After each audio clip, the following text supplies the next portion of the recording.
Many of you know, I started my career in public accounting. I have a law degree. I have an MBA. I started as a tax consultant with one of the large public accounting firms. There was six then. There are four now.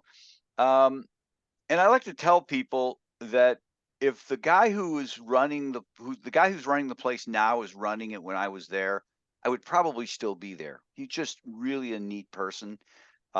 Just cared about people, cared about, all on all levels, professional development, personally, what's going on. You could talk about the game. And not that the bosses before that, or the boss, or a couple bosses before that, were bad people, but they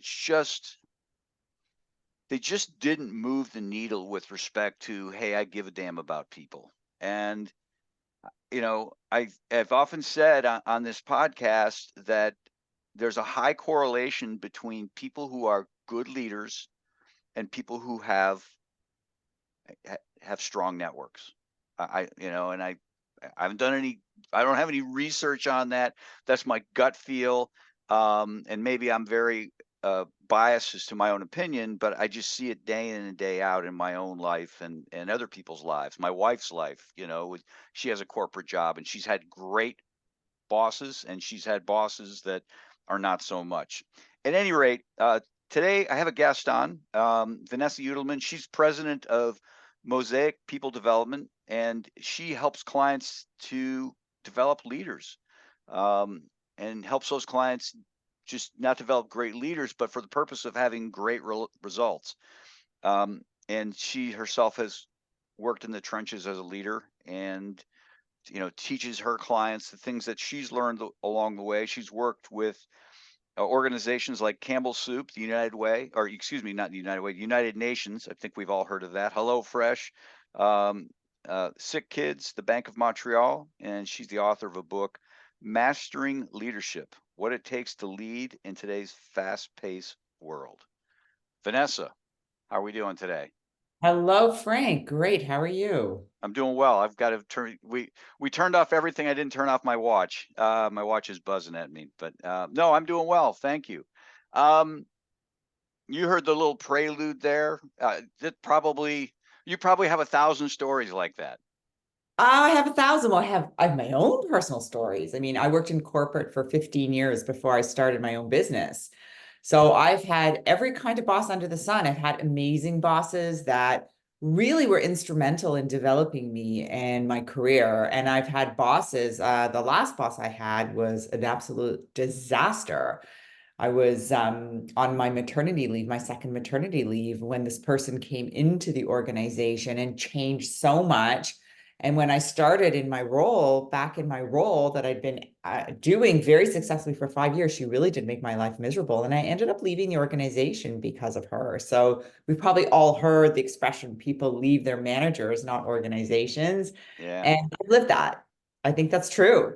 yeah. No, it's in fact I was talking to my wife, who I'll leave her corporate journey out of it. She's left where she was at for 30 years, and she's going through her whole department. And now this person's leaving, this person's on maternity leave, and they will be leaving. This person has got a job. I'm so happy for them. And it's like, oh my gosh. And it's a big company, so they'll backfill, but that's got to be a cost there. There's got to be a cost at some, and maybe it's absorbed along the way and nobody cares.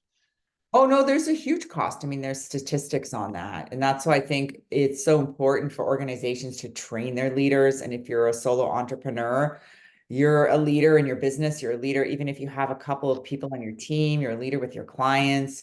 So when I think about, one of the core behaviors that leaders, again, in corporate or solo entrepreneurs really need to develop, what pops to mind for me is trust, because if you don't have high trust relationships, first of all, if you're a solo entrepreneur, you're not going to get the referrals. I mean, that's probably the bread and butter of most of our businesses as solo entrepreneurs is our referrals. And so I've been running my business now for 12, 13 years. I always think about how can I really develop that trust with my relationships with my clients so they refer me. You know, I totally agree. I totally agree. And in my mind, it is so simple. Mm, How do you simplify it? Well, no, I think it's, I was going to say it's simple, but it's not easy, right? Mm. It's, when I talk to people, it's like, oh yeah, sure, trust. I get it. I get it. I get it. And I think we all look at ourselves and we all have that bias of, you know, uh, let me put it this way. We judge people in black and white and we judge ourselves in shades of gray, right? And so somebody will look at themselves and say, well, I'm generous. I gave to the church last year. Haven't done anything since, but they point to that one little thing that they did last year, and that will paint them as being generous in their own mind. Whereas the rest of us will be looking at them and saying, oh my gosh, you're the most selfish person I know.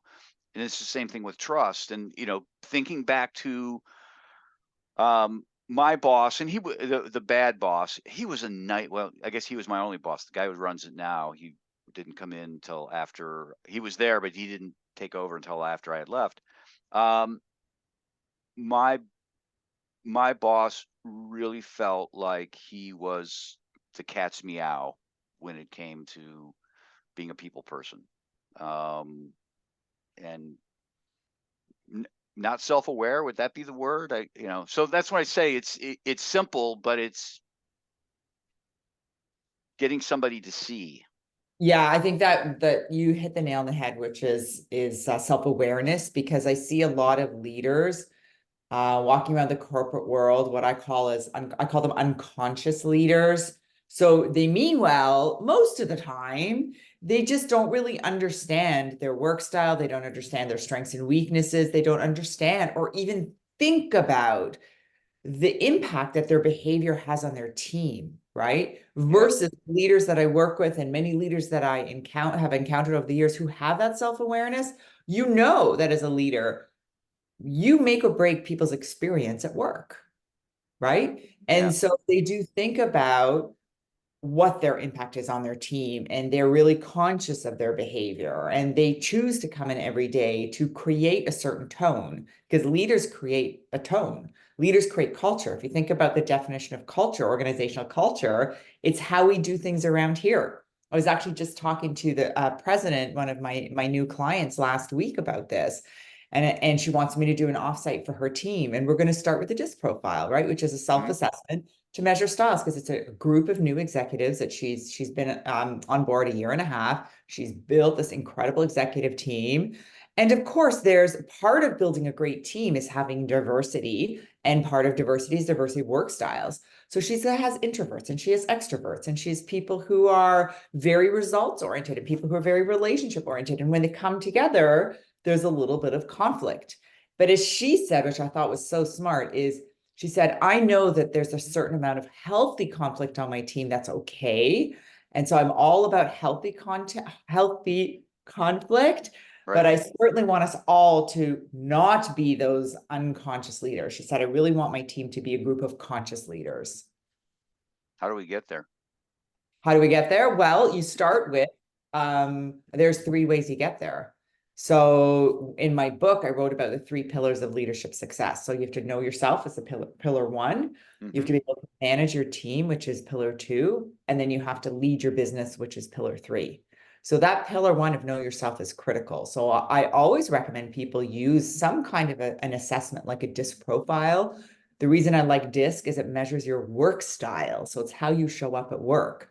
Hmm. And Frank, over the years, I've seen excellent leaders with every work style. So DIS stands for dominant, influencer, steady, and conscientious. So dominant is a leader who's, very results oriented and very driven. Influencer is someone who is visionary and very enthusiastic. Steady is someone who gets really deep. They're very kind, they're thoughtful, they're a team player. Conscientious is someone who's analytical and gets into the details, right? And Hmm. so what's interesting about our work styles is they all have strengths and they all have weaknesses. And in fact, what's more interesting about work styles is when you overuse your strengths, they actually become weaknesses. So if you're someone who's very analytical, right? I love people who are analytical. I Hmm. love they get into the details, they think through when they problem solve, they think things through so carefully, they weigh the pros and cons. You can really rely on them when you need something to be very well thought through. Positive. But what happens when they overuse their analytical skills, right? They get into analysis paralysis. So that's the first thing I always do when I start working with a leader is know your strengths and weaknesses, and know you got to really dial down those strengths when you overuse them so they don't become weaknesses. Yeah, you just described my wife. Because I mean, she's helped me now. She's very analytical. She is great. The things that she can do, she can do things on Excel like nobody's business. But she's helped me in my business, and there have been times where it's like, "Oh my God, Linda, it's a penny. Just let it go." No, I want to find it. I want to find it. It's like, it's not worth the time. But and she makes an argument. Well, but it might be something bigger. Well, okay, maybe. But I got to get this done. I want to be home before midnight, sort of a thing. That's right. And that's why you make a good team, Yeah. because your focus on getting things done and her focus on getting into the details and slowing down the decisions is such a great balance, because together you'll come up with the right solution. I'm sure you've seen that over the years. While it might be Yeah. frustrating for both of you, if you meet in the middle, Yeah. it's actually such a beautiful thing. Well, you have to know when to lead and when to follow. Kind of using dance as a metaphor, right? It's like, okay, this is, we're filling out student loan applications, or not student loan, but financial aid applications. All right, that's her, right? That's, she does her tax return. That is her. I feel Totally. bad, I have a tax background. She's doing the tax return, but I'm more of the, I was never really into the tax forms. I was more into the bigger picture. Let somebody else handle the details, and she's the detail person. Anyhow, enough about me. Um, to what extent is it because, we're talking about DISC? I've seen people who have taken DISC, or whatever it might be, Myers-Briggs, and they go in with a preconceived notion as to what it is, or maybe either they go in with a preconceived notion, or they have no idea, but they kind of think what they are, and when the results don't bear out what they think they should be, they're dismissive of it. Because it's one thing to have somebody say, okay, I really want to hear what these things say. I want to go through a 360 interview. And you have to be willing to lean into those results, be trusting of those results. Um, I don't know, how do you tackle that when somebody doesn't trust what's. Oh, that's a great question. I mean, I've done the DISC. I've done Myers-Briggs too, which is a terrific. I mean, both DISC and Myers-Briggs have been Sure. around for 5 years. They're highly validated tools. Yeah. Oh yeah. Yeah. So a couple things that I do, if somebody, I say to them, okay, give me an hour. I'm going to sit down with you. I'm going to walk you through the tool and I'm going to explain it, because there's nuances in the report that, so I would say to that person, make sure you get somebody who understands the tool to walk you through it, right? So you have to understand the nuances. Every page kind of gives you a slightly different perspective. Hmm. So in DISC, for example, you can be a combination of different work styles. Like somebody could be both dominant and conscientious, or both dominant and an influencer in equal parts.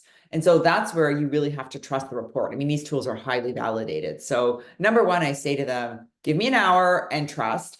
And number two, I say, and then after that, I'll say, give me your percentage. What percentage did this sound like you?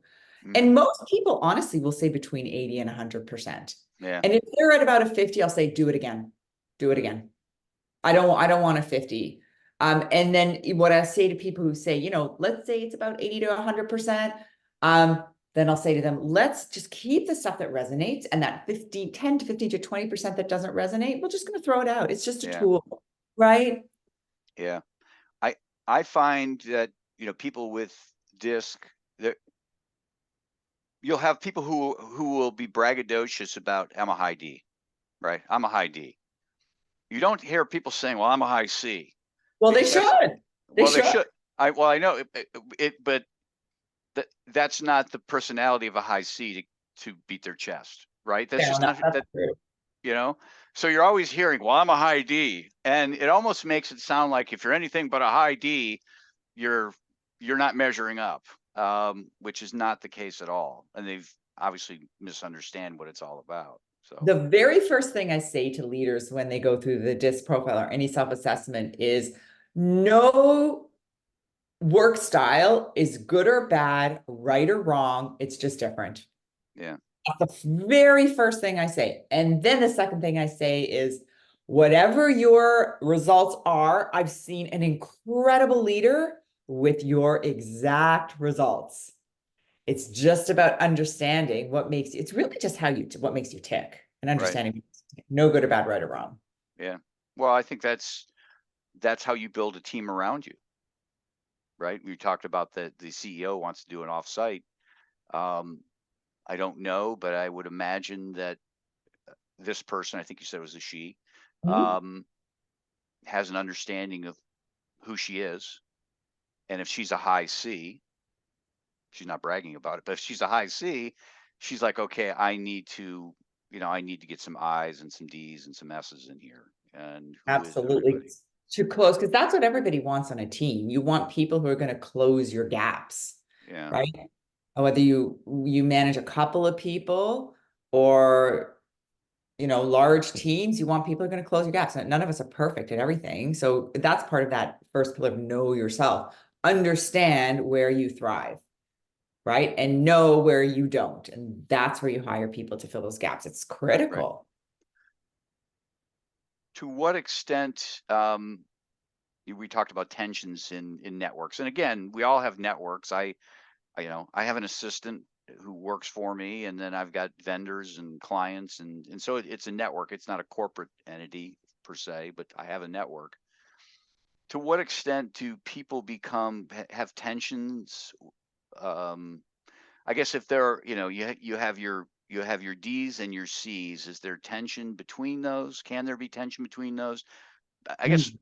let's say you have somebody who's a C, and they're the CEO, and they have that D who's kind of really pushing up on them. I could see that creating tension. But then again, maybe there's tension with the D who's kind of that, you know, is, I hope I'm getting this right, is driving, and it's like me with my wife. It's like, oh, come on, I don't need that much detail. So I guess that's tension. So maybe I answered my own question. Well, there is some data on different work styles that have the most tension. I would say because D stand for dominant, people who are D are dominant. They can have conflict with anyone if they're not conscious of dialing down their dominance and dialing up their listening, for example, right? They can have conflict with anyone because they could be a little bit too aggressive or push for results without considering people. But the D's who stay in that zone of like being really respectful won't have conflict with people. But typically it's across a quadrant, people who are completely opposite. So you'd have a dominant with a steady. Dominants push for results and steadies like to stay and they love change. And steadies are steady, they're caring and people oriented and team oriented and like they're the people who do the same job for 30 years and just love it and they're so good at it. So there's the tension between people who drive for change and people who want to stay steady because it gives them security, right? Mhm. And then you have I's who are influencers and C's who are conscientious, and the I's are just ideas and strategy and let's move forward and let's work together in teams, and C's like to work individually and independently and like to get into the detail. They don't like the bullet points. I's communicate in bullet points, right? Influencers, conscientious individuals communicate in great detail. So that's where the conflict can happen too. Do you have conflict amongst groups? Like, Oh, sure. I mean, to quote Mark Twain, where there's people, there's conflict. You okay, can all find right, conflict anywhere. yeah. Well, I can see that when you have two driver leader types, um, who want to take charge. Um, my I have a friend who works for a smaller company, and they had kind of a little outing. And in this day and age, we're fortunate and unfortunate that we have remote working situations, right? So you can work with somebody, and we'll just pick on D's. You can have two D's who are really really kind of take charge people.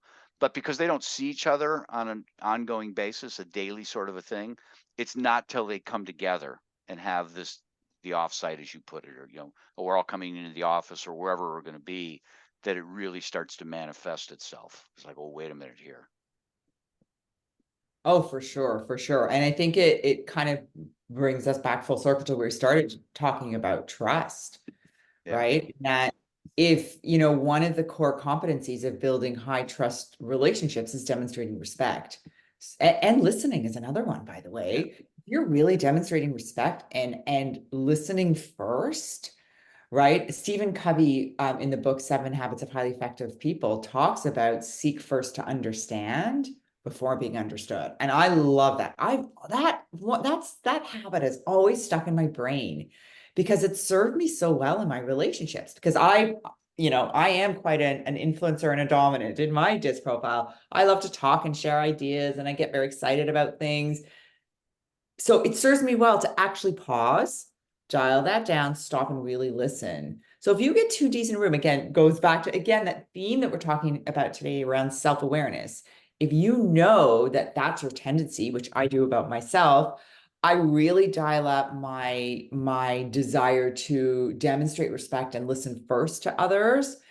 And it minimizes, potential conflict that I can have in a relationship. Great. Another Uh, little tool that I'll do is, and I think we all know not to respond right away, but to walk around the block to defuse. So I'll do that. The other thing I'll do is just send someone a text and give them a heads up. Like, I have a concern about something, just wanted to give you a heads up, and I'd love for us to talk about it, right? Nobody likes surprises. So I always find giving someone a heads up is, I feel like it's just being really transparent. And I think transparency builds trust as well, is a thoughtful way to start a conversation. I yeah. appreciate time to think about how to respond to someone. If I did something as well, I would appreciate time to sort of think about how I want to respond to the situation too. No, I think that's a very valid point. Um, I have people that I work with, franchisees. I have one franchisee in particular. I've known her forever. People listening will know who I'm talking about. Um, I always know where I stand. Her name's Gina. I'm not gonna beat around it. Her name is Gina. I absolutely know where I stand with her. She will tell me, you know, and she'll be not nice about it. She'll be very direct about it. But then in the next moment, she's like, "How are the kids?" So she does a very good job of, but I'm always comfortable around her because it's like, you know what? If there's something bad, she's already told me. If she's not telling me, there's nothing bad. Right. Um, and then I have others where it's like, where are we? You know, So what I where? love about Gina is she creates transparency in her relationships. And Yeah, that is a huge builder of trust, right? If you think about it, every relationship has like a trust account. So yep, when you're respectful, you put a deposit in your trust account. And when you're listen first, you put a deposit in your trust account. And when you're transparent with people, you actually put a deposit in your trust account. So that's what Gina's done. And yeah, no, then yeah, if you want to have those high trust relationships, right, you consciously put those deposits in so that when you make a withdrawal, because you will, why? Because you're human, the yeah, relationship won't crumble because there's so many deposits in there. yeah. I love that. I love that analogy. Let's shift gears here. Vanessa, let's talk about your business. Things you do, who you would like to work with, people you're trying to meet, programs you have. Obviously, you have a book. So, floor is yours. Amazing. So my company is called Mosaic People Development. I'm located in Toronto. I'm a Canadian and I've been developing leaders for over 20 years. And it's interesting because when I started my business, I worked in consulting for many years. I ran an organizational development and learning department for many years in-house. I really had to think about, I think when you start your own business, there's a lot of things you can do Hmm. to really think about what do I love to do, what I want to do. And I decided I just love being with leaders. They're just smart and enthusiastic and eager to learn for the most part. And so I decided to focus my business on two areas of developing leaders. One is through training. So I have an 8-module training program called Mastering Leadership, where I go in to corporate organizations and I train 20 groups of leaders. So I see them once a month for 8 months. So this program is really to build sustainable behaviors. And then I also do executive coaching. I'm a certified executive coach, and then I work with executives one-on-one. Okay, great. Thank you. Quick question I wanted to touch on. I've just thought about it as you were talking there. You see the leaders who they're not great leaders. Before we hit record, we called them a-hole leaders. I'll say that, you don't have to. How did they get there? How did that person rise to that level? Oh my God. It's not just men, it's women too. It's like, how did this happen? It's like they just snuck through all the little gates that you would think they would keep them out. And I don't know if there's an answer to that, but Well, there's totally an answer. Well, because what I see in most organizations is that people get promoted into leadership roles because they're strong individual contributors.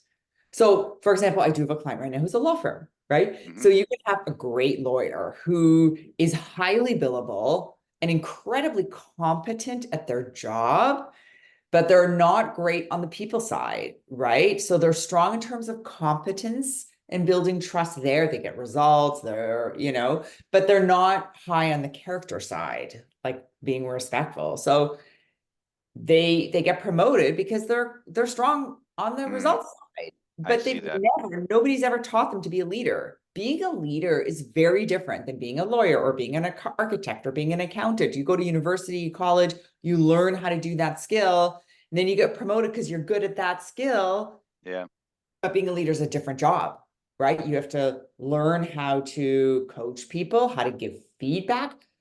Most leaders don't even know. They probably been told by HR that they need to, draft up a performance appraisal form. They don't know that, they don't understand the cycle of performance management. That's your job as a leader, is to manage the whole site performance management cycle, which is setting goals and then planning around those goals and coaching around those goals and developing people around those goals. And then it's iterative, right? And then you reset goals.